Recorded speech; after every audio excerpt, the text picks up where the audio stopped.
주 여호와의 영이 내게 내리셨으니 이는 여호와께서 내게 기름을 부으사 가난한 자에게 아름다운 소식을 전하게 하려 하심이라. 나를 보내사 마음이 상한 자를 고치며 포로된 자에게 자유를, 갇힌 자에게 노임을 선포하며 여호와의 은혜와 우리의 하나님의 보복의 날을 선포하여 모든 슬픈 자를 위로하되 무릇 시온에서 슬퍼하는 자에게 화관을 주어 그 죄를 대신하며 기쁨의 기름으로 그 슬픔을 대신하며 찬송의 옷으로 그 근심을 대신하시고 그들이 의의 나무 곧 여호와께서 심으신 그 영광을 나타낼 자라 일컬음을 받게 하려 하시니라.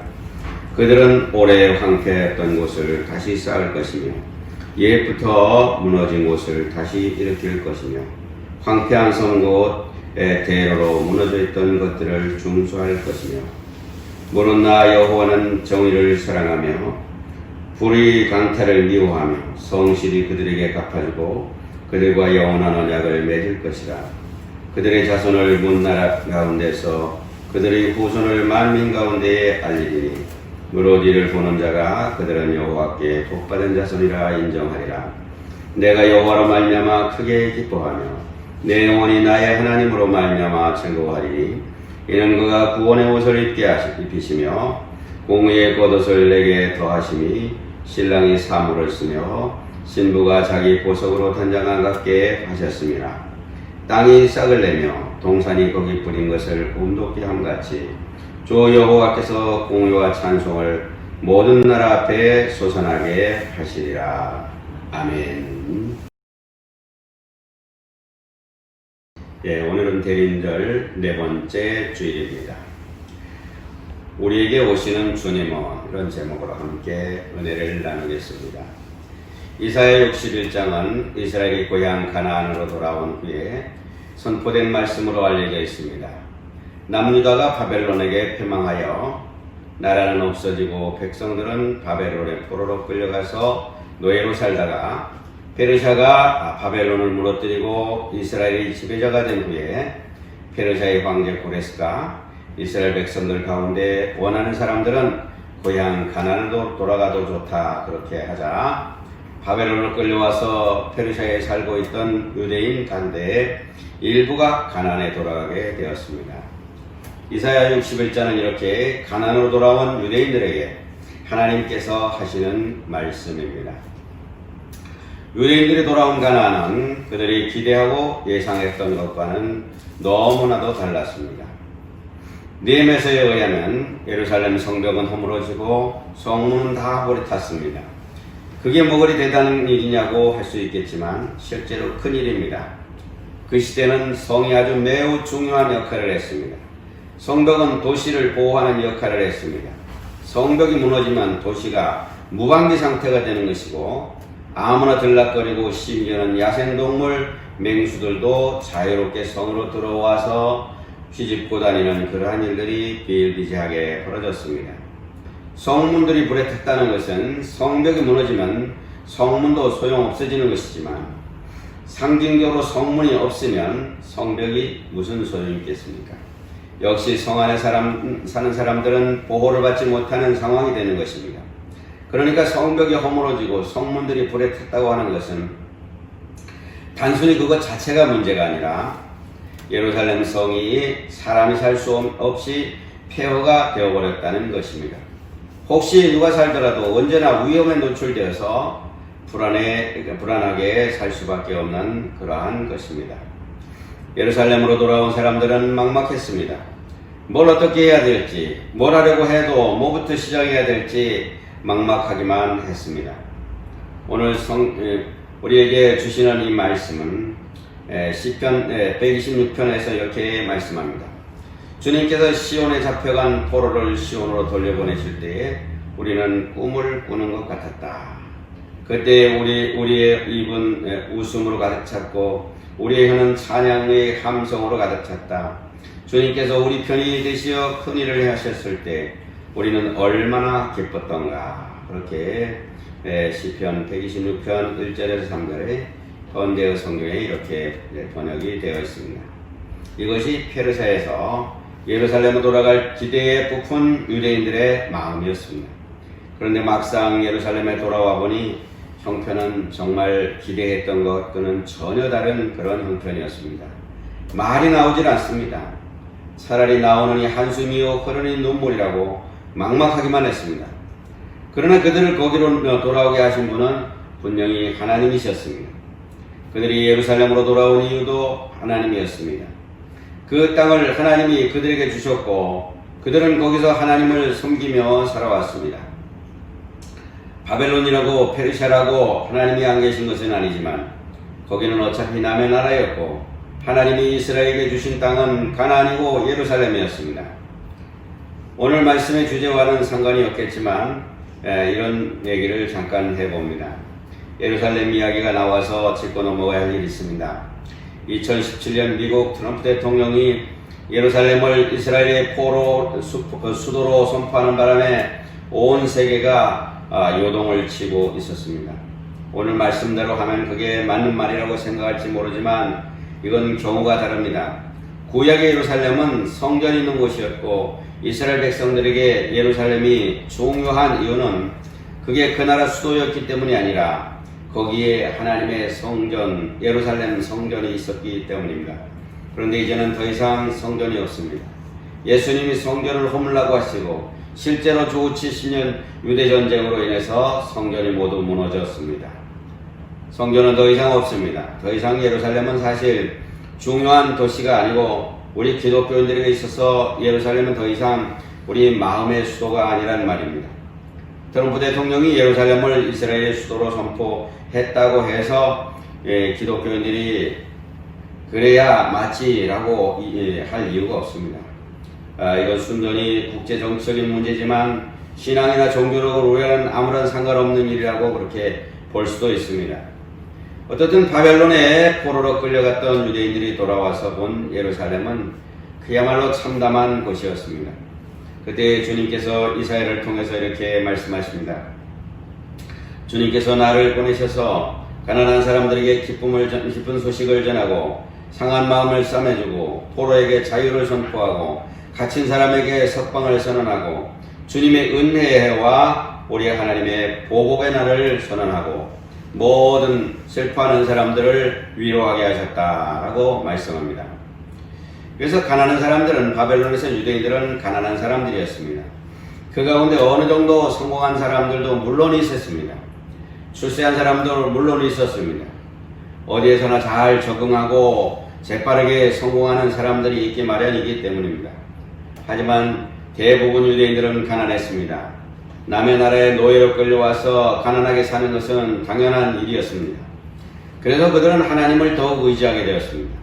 하나님이 도우시지 않으면 도무지 살 길이 없었고 하나님께 매달리지 않으면 버틸 수가 없었습니다. 그래서 물질적으로 가난한 사람들이 하나님 앞에 가난한 사람이 되었습니다. 예루살렘에 돌아온 이후에도 그랬습니다.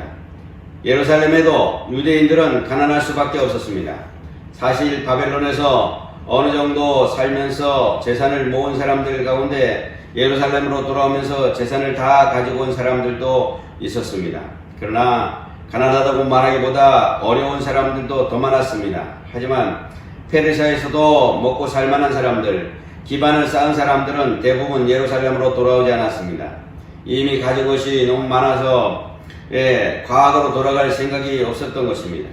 페르시아에서 먹고 사는데 아무 문제가 없는데 왜 거기 남아서 있어야 하느냐? 앞으로도 계속 잘 살 수 있는데 예루살렘으로 굳이 돌아갈 일이 없겠지요. 그런데 성경에 자주 등장하는 가난한 사람들은 꼭 물질적인 궁핍한 사람들만을 말하지 않습니다. 성경에서는 하나님을 신실하게 믿는 사람들을 가난한 사람들이라고 말하는 경우가 종종 있습니다. 세상 사는 재미에 푹 빠져서 사는 사람들을 가난한 사람이라고 말하지 않습니다. 하나님 없이도 얼마든지 살 수 있다고 하는 사람들도 가난한 사람이라고 말하지 않습니다. 성경은 부자에 대해서 상당히 부정적인 입장을 보이셨던 것을 보게 됩니다. 누가복음에서 예수님은 이렇게 말씀하셨습니다. 그러나 너희 부유한 사람들은 화가 있도다. 너희가 너희의 위안을 받고 있기 때문이다. 너희 지금 배부른 사람들은 화가 있다. 너희가 굶주리게 될 것이기 때문이다. 너희 지금 우는 사람들은 화가 있다. 너희가 슬퍼하며 울 것이기 때문이다. 라고 누가복음 6장 24절에서 25절에 말씀합니다. 부자는 단순히 재산이 많은 사람들을 말하지 않습니다. 부자는 하나님을 믿고 다른 것에게 위안을 받는 사람입니다.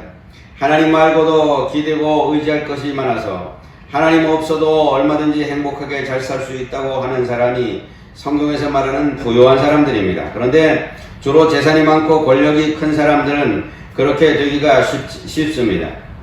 가난한 사람이라고 하는 것은 하나님 없이는 살 수 없다고 하는 사람, 하나님 아니면 안 된다고 하는 사람, 하나님께 대해서는 간절하고 절박한 사람들을 말합니다. 페르시아에서 돌아온 사람들을 생각해 보겠습니다. 그 사람들에게 재산이 있건 없건 그건 중요한 일이 아니었습니다. 하나님이 예루살렘으로 돌아갈 기회를 주시니까 뒤도 돌아보지 않고 길을 떠난 사람들, 하나님께 대해서 정말 간절하고 하나님께 대해서 신실한 사람들이었습니다. 그런 사람들이 가난한 사람들이었습니다. 마태복음에 예수님이 말씀하십니다. 마음이 가난한 사람들이 복이 있다고 하셨을 때도 같은 뜻으로 말씀하신 것입니다. 하나님을 신실하게 믿고 의지하며 순종하는 사람이 하나님 앞에서 마음이 가난한 사람입니다. 그렇게 보면 물질적으로 가난한 사람과 마음이 가난한 사람이 겹치는 경우가 많이 있습니다. 예루살렘에 돌아온 유대인들도 그랬습니다. 그들은 대부분 물질적으로도 풍족하지 않았고 하나님께 대해서도 가난한 마음을 가진 그런 사람들이었습니다. 전쟁과 포로기를 거치면서 유대인의 마음은 참 마음이 많이 상하고 다쳤습니다. 왜 그렇겠습니까? 물론 자기들이 저지른 죄 때문에 나라가 망했지만 전쟁과 나라의 멸망과 포로 생활이 얼마나 비참하고 고달팠겠습니까? 바벨론에서 유대인들은 상한 마음들이 있었습니다. 남의 나라에서 포로 생활을 한다는 것은 정말 그 자체로 상한 마음이지요. 예루살렘에 돌아와서 예루살렘의 처참한 모습을 보고 그들은 또 마음이 많이 상했습니다. 내 고국이 이렇게 멸망을 당했다고 하는 것을 생각할 때 그의 마음은 그야말로 찢어질 듯 아팠습니다. 당황하기도 했을 것이고 막막하기도 했을 것입니다. 이제 어떻게 살아야 하나 대책이 서지 않았을 것입니다. 하나님은 그들의 상한 마음을 싸매주라고 하십니다. 하나님이 그 마음을 보듬어 주시고 위로해 주시고 아물게 해 주시겠다고 하는 말씀입니다. 이건 그냥 말로만 해서 되는 일은 아닙니다. 그들의 마음이 상하게 된 이유가 있을 것입니다. 그 이유가 없어져야 상처도 아물게 되는 것입니다. 바로 하나님이 그렇게 해 주시겠다고 약속을 하십니다.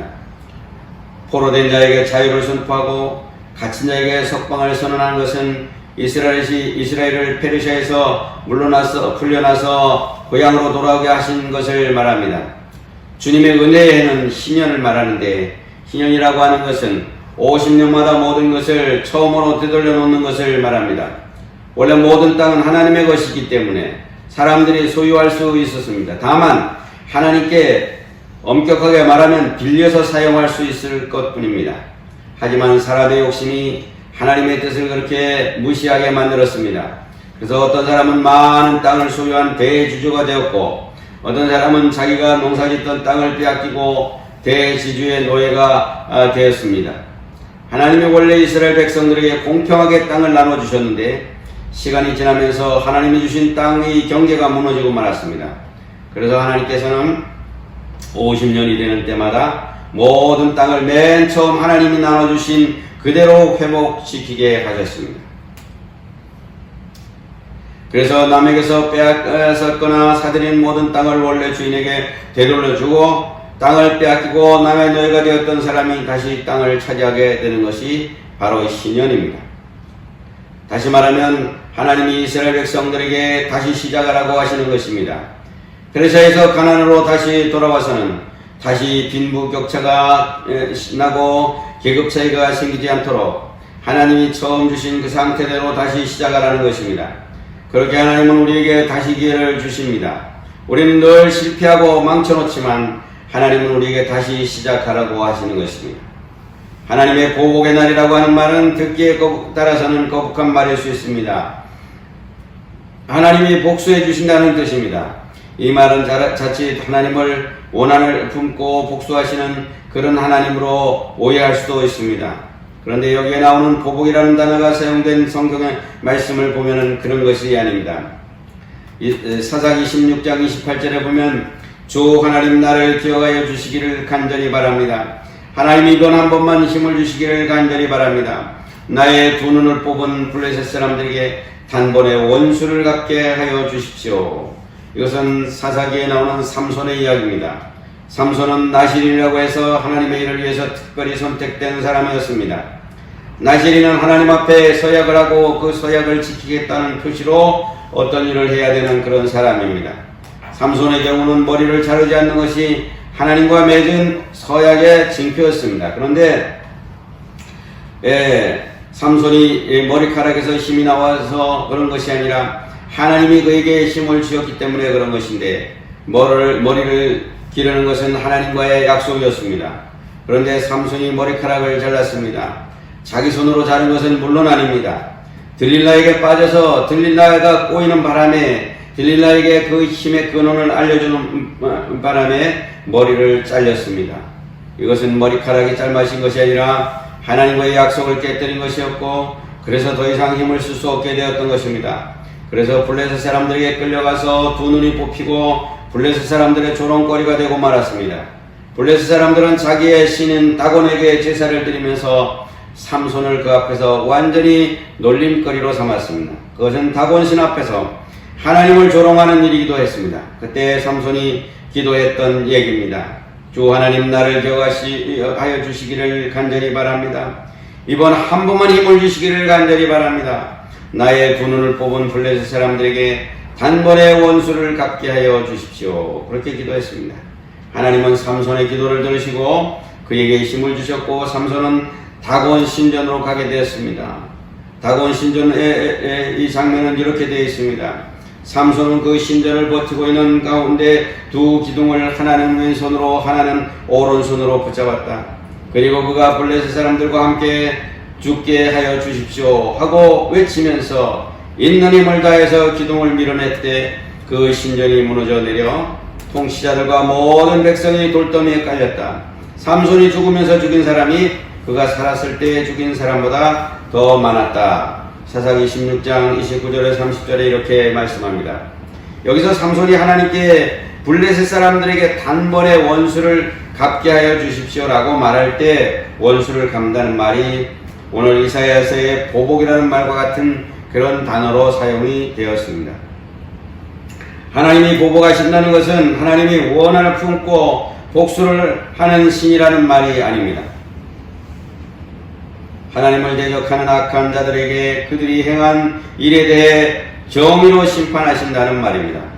오늘 8절에 보면은 나 주는 공평을 사랑하고 불의와 약탈을 미워한다고 말씀하셨습니다. 성경에도 거듭해서 우리에게 당부하시기를 원수를 갚지 말라고 그랬습니다. 원수 갚는 것은 하나님이 하신 일이니 우리는 원수라도 사랑하라고 하시는 것이 하나님의 말씀입니다. 하나님이 우리를 대신해서 원수나 갚아주시는 그런 무슨 해결사라는 말이 아닙니다. 하나님을 신실하게 믿고 섬기는 사람, 앞서 말씀드린 하나님 앞에서 가난한 사람을 무시하고 괴롭히는 사람들, 그래서 하나님을 대적하고 하나님을 무시하는 사람들에게 하나님께서 그들이 한 그대로 정의로 심판하시. 하나님을 신실하게 믿고 섬기는 사람, 앞서 말씀드린 하나님 앞에서 가난한 사람을 무시하고 괴롭히는 사람들, 그래서 하나님을 대적하고 하나님을 무시하는 사람들에게 하나님께서 그들이 한 그대로 정의로 심판하신다는 말씀입니다. 만약 우리가 그런 사람이라면 예수를 믿는다고 하면서 그렇게 하나님의 뜻과는 반대로 하나님이 미워하시는 일을 한다면 그 심판은 우리에게도 해당될 수 있겠습니다. 우리가 무시하고 우리가 괴롭히는 사람을 대신해서 하나님이 우리에게 보복하실 테니까 말입니다. 하나님은 모든 슬퍼하는 사람들을 위로하라고 하십니다. 하나님은 하나님을 신실하게 믿는 사람들이 슬퍼할 때 제 대신 화관을 씌워주시며 슬픔 대신에 기쁨의 기름을 발라주시며 괴로운 마음 대신에 찬송이 마음에 나오도록 가득 차게 하신다고 말씀합니다. 오늘 이 말씀은 메시아 대예언이라고 부릅니다. 예수님이 세상에 오셔서 하신 일이 바로 오늘 말씀에 기록된 그 일이기 때문입니다. 예수님이 세상에 오셔서 가난한 사람들에게 기쁜 소식을 전하셨습니다. 하나님 앞에서 가난한 사람들, 때로는 사람들에게 오해도 받고 때로는 사람들에게 무시도 당하고 때로는 세상에서 외면당하면서도 하나님만 믿고 의지하며 신실하게 섬기는 사람들에게 예수님은 기쁜 소식이 되어서 오셨습니다. 또 우리에게 기쁜 소식을 전해 주셨습니다. 그런 사람들에게 기쁜 소식이 무엇일까요? 세상에서 부자가 되어서 나를 무시하던 사람들에게 복수하는 것, 물론 그것도 기쁘겠지만 예수님이 우리에게 전해주신 기쁜 소식은 하나님이 우리를 사랑하신다는 말씀입니다. 하나님이 우리를 하나님의 자녀로 인정하신다는 말씀입니다. 하나님이 우리를 기뻐하시고 하나님이 우리를 아들로, 하나님이 우리를 딸로 받아주신다는 것입니다. 예수님이 우리에게 전해주신 기쁜 소식은 오늘 본문 9절부터 말씀합니다. 우리가 열방에 알려지며 우리가 만민 가운데 알려지는 것입니다. 우리를 보는 사람마다 우리가 하나님의 복을 받은 사람이라는 것을 인정하게 되는 것입니다. 신랑에게 화관을 씌워주시고 신부를 폐물로 단장시키듯이 주님께서 나에게 구원의 옷을 입혀주시고 의의 겉옷으로 둘러주셨으니 우리가 주님 안에서 크게 기뻐하며 우리의 영혼이 하나님 안에서 즐거워할 것입니다. 예수님은 우리의 상한 마음을 싸매어 주십니다. 하나님께서 이 땅에 예수님을 보내주신 것은 바로 우리로 하여금 죄 가운데서 얼금에 있던 우리들을 구원해 주시고 우리에게 참 기쁨을 주시기 위해서, 우리가 영원히 죽을 수밖에 없는 우리들을 구원하기 위해서 이 땅에 보내주셨습니다. 요즘 사회에서 또는 기독교에서 내적 치유니 힐링이니 웰빙이니 하는 말들을 많이 합니다. 그만큼 우리에게 상처가 많다는 말이겠죠. 하지만 그것으로 과연 될까요? 그걸로 우리가 회복될 수 있을까요? 우리 상한 마음은 예수님이 싸매어 주셔야 비로소 회복될 수 있습니다. 우리의 상한 마음을 싸매어 주시려고 세상에 예수님이 오셨습니다. 예수님을 믿어도, 교회를 다녀도, 신앙이 굳건해도 상처받을 수 있습니다. 아니, 믿음 때문에 오히려 마음이 상할 때가 있습니다. 세상이 우리 마음을 상하게 하기 때문입니다. 하나님을 대적하고 세상을 악으로 물들이는 사람들을 보면서 마음이 상하지 않으면 그게 이상한 것이죠. 세상은 우리에게 상처를 줍니다. 그래서 예수님은 우리의 상처를 보듬어 주시고 회복시키기 위해서 이 땅에 오셨습니다. 우리를 위로하시고 제 대신 화관을 씌워주시며 슬픔 대신에 기쁨의 기름을 발라주시며 괴로운 마음을 대신해서 찬송이 마음에 가득 차게 하기 위해서 이 땅에 오셨습니다. 오늘은 대림절 네 번째 주일입니다. 구주 예수님이 오시기를 기다리는 계절입니다. 이제 25일은 성탄절입니다. 지금도 우리 주님은 우리를 위로하시려고 오십니다. 가난한 우리에게 기쁜 소식을 전해주시려고 이 땅에 오십니다. 우리의 상한 마음을 싸매어 주시고 세상에서 포로된 우리 온갖 굴레와 족쇄로 갇혀있는 우리를 풀어주셔서 자유케 하기 위해서 오셨습니다. 우리 주님이 우리에게 오신 성탄절을 기쁨으로 맞이하시기를 바랍니다. 주님의 은혜와 우리 하나님의 보복의 날을 선언하시고 모든 슬퍼하는 사람들을 위로하시기 위해서 우리 주님이 지금 우리에게 오고 계십니다. 그 주님을 기쁨으로 맞으시는 모든 성도들이 되시기를 주님의 이름으로 축원합니다. 아멘. 기도드리겠습니다. 살아계신 하나님 아버지, 하나님의 놀랍고 큰 은혜를 감사합니다.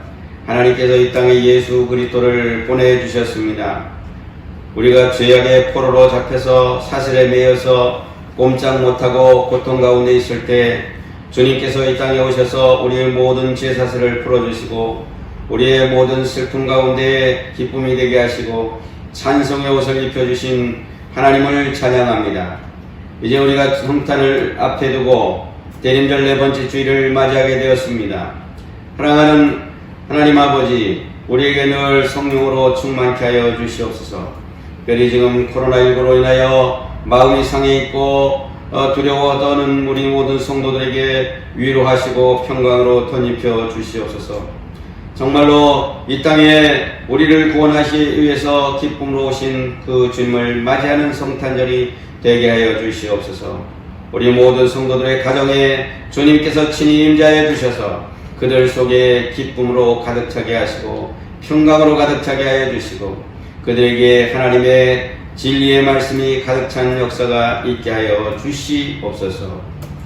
예수님의 이름으로 기도를 드리오며 지금은 우리 주 예수 그리스도의 크신 은혜와 독생자를 주신 하나님 아버지의 크고 넓은 사랑과 성령님의 감화 감동 충만 역사하심이 이제 마음이 상해 있는 모든 자에게 위로를 주시고 기쁨을 주시고 또 우리에게 영광이 되시는 주님을 맞이하며 하나님 앞에서 승리하기를 다짐하는 머리 숙인 모든 성도들 머리머리 위에와 또 코로나19로 인하여서 비대면으로 예배를 드리는 모든 성도들 심령 속에 이 민족 위에 이제로부터 영원토록 함께 있을지어다. 아멘.